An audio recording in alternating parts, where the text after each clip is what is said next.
भारत के सख्त रवैये के बाद पाकिस्तान भी खौफ में है और बौखलाया हुआ भी है। पीएम मोदी ने साफ कर दिया है कि आतंकवाद को करारा जवाब देना हमारा दृढ़ संकल्प है और इसके लिए उन्होंने सेना को खुली छूट दे दी है। ऐसे में सवाल उठता है कि पाकिस्तान इससे निपटने के लिए क्या कदम उठा रहा है और उसकी क्या तैयारी है।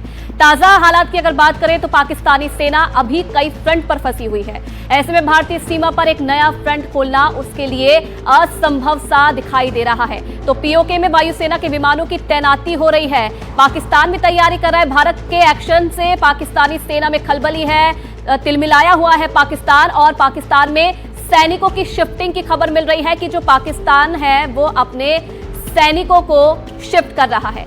अब अपने ही घर में जो पाकिस्तान है वो घिरा हुआ नजर आ रहा है। कैसे, वो भी हम आपको समझाएंगे, क्योंकि लगातार जो सैनिक है उनकी शिफ्टिंग की जा रही है। अब कैसे पाकिस्तान अपने ही घर में घिरा हुआ है ये आपको बता दें। कितने मोर्चों पर पाकिस्तान के सामने चुनौती है।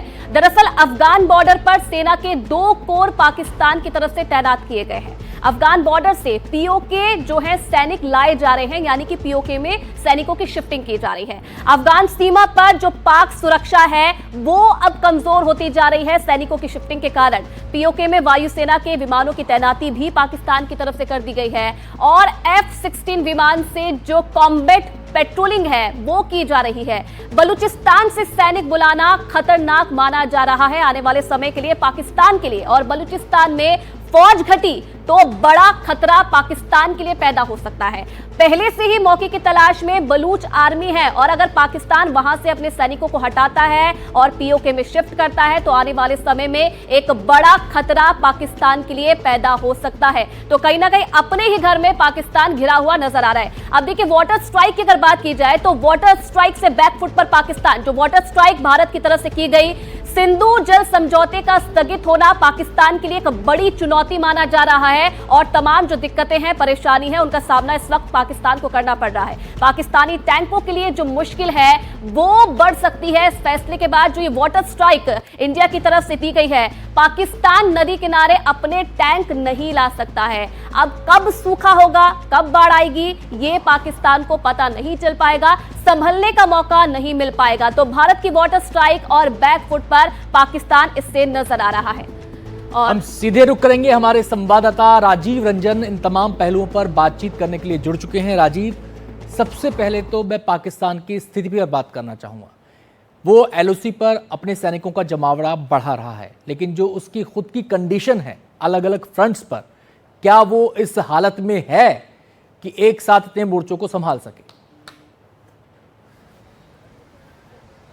बिल्कुल नहीं, पाकिस्तान की हालत बहुत ही ख़राब है और ख़राब होने की वजह यह है कि चाहकर भी वो कुछ नहीं कर पा रहा है। आप अफगानिस्तान की बात करें, 2 कोर वहाँ सेना के तैनात है, लेकिन ये पहली बार हो रहा है कि पाकिस्तान जो ये अफगानिस्तान से अपने सैनिकों को पंजाब की ओर नहीं लेके जा रहा है, क्योंकि पंजाब जिसको ज़्यादा अपना मानता है वहाँ लेके नहीं जा रहा है, वो पीओके को लेके जा रहा है। पाकिस्तान पहले पीओके में इतना ज़्यादा सैनिक नहीं तैनात करता था, क्योंकि उसे डर सता रहा है। जिस तरह से भारत में लगातार पीओके को लेकर बात हो रही है, सरकार बार बार ये कह रही है कि हम पीओके पर पाकिस्तान ने अवैध रूप से कब्जा कर रखा है, हम उसे हथियार लेंगे, फिर से वापस लेंगे। इससे पाकिस्तान डरा हुआ है। वो पाकिस्तान पीओके को इस तरह से अभेद किला बनाना चाह रहा है जिसको भारत भेद नहीं पाए, और यही वजह है कि बलूचिस्तान से भी वो अपने सैनिकों को हटा नहीं पा रहा है। उसे डर है कि अगर वह सैनिकों की तादाद को कम करता है तो फिर से बलूच लिबरेशन आर्मी जो पहले से ही ताक में बैठे हुए पाकिस्तानी सैनिकों को फिर से हमला करेगी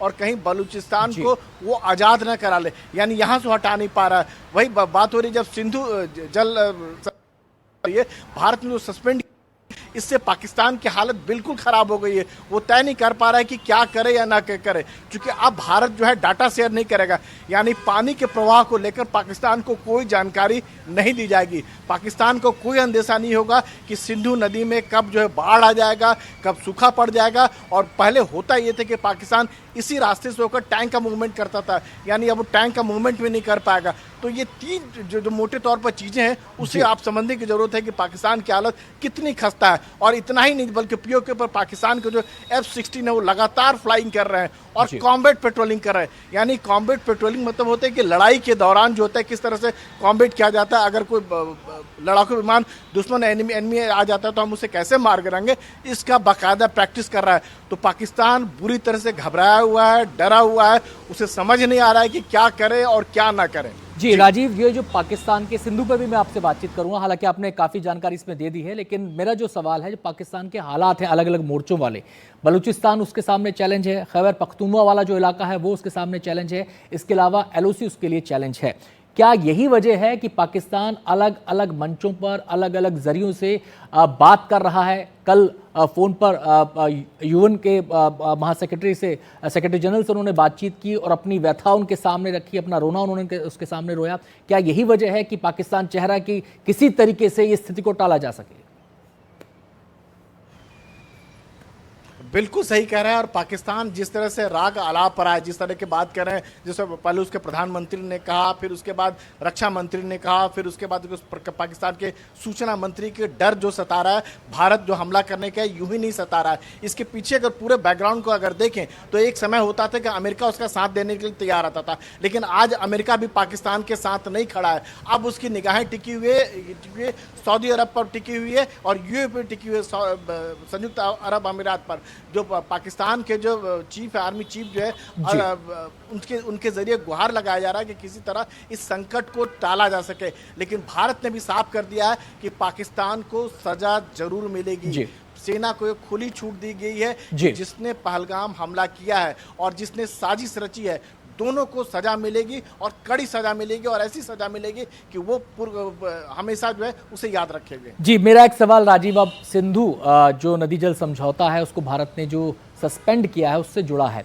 अब तक लोग यही व्याख्या कर रहे थे कि इससे सीधी कृषि प्रभावित होगी, इससे वहाँ पर खेती पर असर पड़ेगा, वहाँ पर फिर उन इलाकों पर पीने के पानी पर असर पड़ेगा। लेकिन आपने जो इसमें नई बात बताई है कि इसका सामरिक महत्व भी है, इसका कनेक्शन सेना की मूवमेंट से भी जुड़ा हुआ है, तो ये एक ऐसा बम साबित हो रहा है जो बिना धमाके के पाकिस्तान को हिला रहा है।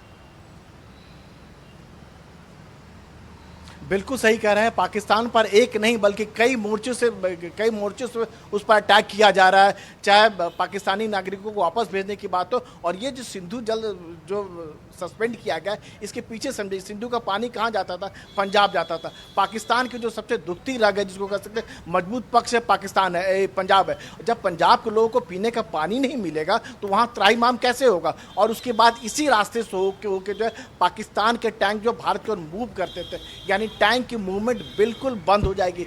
इतना ही नहीं, पाकिस्तान की हालत इतनी खस्ता है कि उसके जो आर्टिलरी है, यानी जो तोप है, उसके लिए गोला बारूद नहीं है। वजह यह है कि पिछले 2 साल से पाकिस्तान जो है यूक्रेन को जो गोला बारूद सप्लाई कर रहा था, अब उसके पास गोला बारूद भी नहीं है। मतलब 2 से 5 दिनों से ज़्यादा उसके पास क्षमता नहीं है। यानी भारत अगर उस पर हमला करता है तो उसके तोप जो है भारत पर गरज नहीं पाएंगे, क्योंकि गरजने के लिए गोला बारूद चाहिए, जो पाकिस्तान के पास आज की तारीख में है ही नहीं। बहुत बहुत शुक्रिया राजीव, इतनी विस्तार से इतनी महत्वपूर्ण जानकारियां हमारे दर्शकों तक पहुंचाने के लिए बहुत बहुत शुक्रिया आपका।